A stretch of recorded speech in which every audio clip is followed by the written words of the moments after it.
काले जादू के लिए प्रसिद्ध है यह गांव। ओझा के हाथ लगाते ही दूर हो जाती हैं बीमारियां। नमस्कार दोस्तों, मैं नमो आपके सामने एक और स्टोरी के साथ आपके अपने YouTube channel the story and places पे हाजिर हूँ। तो चलिए शुरू करते हैं। असम की राजधानी गुवाहाटी से कुछ दूर पर स्थित एक छोटा सा गांव है जिसका नाम मायोंग है। विशाल ब्रह्मपुत्र नदी तथा पवित्र वन्य जीवन उद्यान जहां गेंडे करते हैं विचरण। इस गांव में पहुंचते ही एक अनछुए तथा रहस्यमयी स्थल पर आ जाने का एहसास होता है। हो भी क्यों ना, यह गांव काले जादू के लिए हमेशा से प्रसिद्ध जो रहा है। इस गांव के साथ कई किंवदंतियां तथा कथाएं जुड़ी है। इस गांव को यह नाम कैसे मिला, इसके बारे में ही यहाँ कई प्रचलित कहानियां सुनी जा सकती हैं।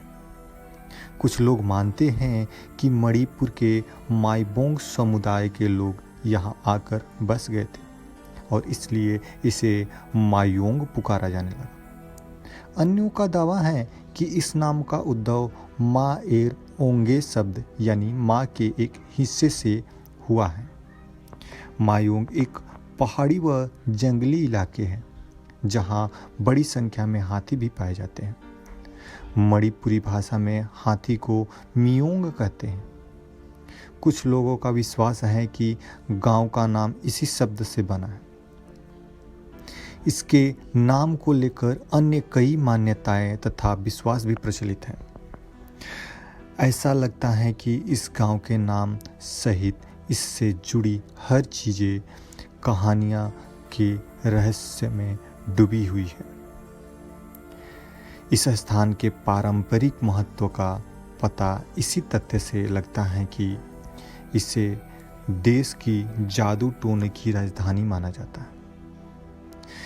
इस गांव की यात्रा कुछ ऐसे दुर्लभ तरीकों को देखने का अवसर दे सकती है जो आधुनिक जगत को अप्राकृतिक लग सकते हैं, परंतु ये किसी को भी हिला देने में सक्षम है। गांव में एक अनूठा उत्सव मायोंग पवित्र भी आयोजित किया जाता है जिसे जादू तथा वन्य जीवन के संगम के रूप में मनाया जाता है। दिलचस्प है कि यहाँ रहने वाले को पता नहीं है कि इस स्थान को जादू टोने के लिए इतना प्रसिद्ध माना जाता है, अथवा यहाँ जादू टोना का अभ्यास करने वाला पहला व्यक्ति कौन था। फिर भी अन्य विद्याओं की ही तरह इस गांव में जादू टोने की कला तथा हुनर एक पीढ़ी से दूसरी को मिलती आ रही है। खास बात यह है कि अनेक प्राचीन पांडुलिपियों में भी इस स्थान को लेकर काले जादू तथा जादू टोने की धरती के रूप में बताया गया है।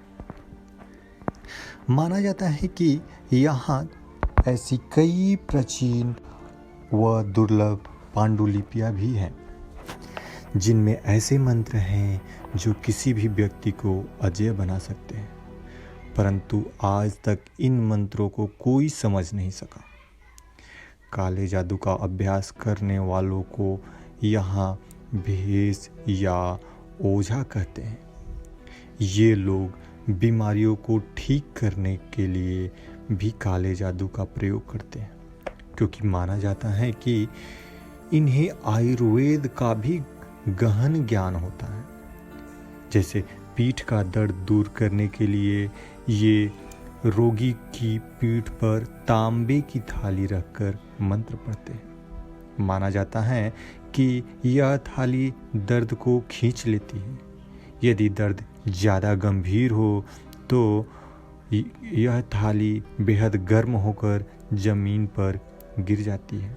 हाथ देखकर भविष्य कथन करने से लेकर उपचार करने तक लगता है कि ये लोग कुछ भी कर सकते हैं। कहते हैं कि पहले दूर दूर से लोग यहाँ काला जादू सीखने आते थे। आज गांव में 100 जादूगरों का समुदाय है, परंतु उनमें ज़्यादातर गुजारे के लिए खेतों में काम करने को मजबूर हैं। अफसोस की बात यह है कि सदियों से जादूगिरी के लिए प्रसिद्ध रहे इस गांव को वह आकर्षण नहीं मिल सका जो मिलना चाहिए था। तो ये थी मायोंग की कहानी।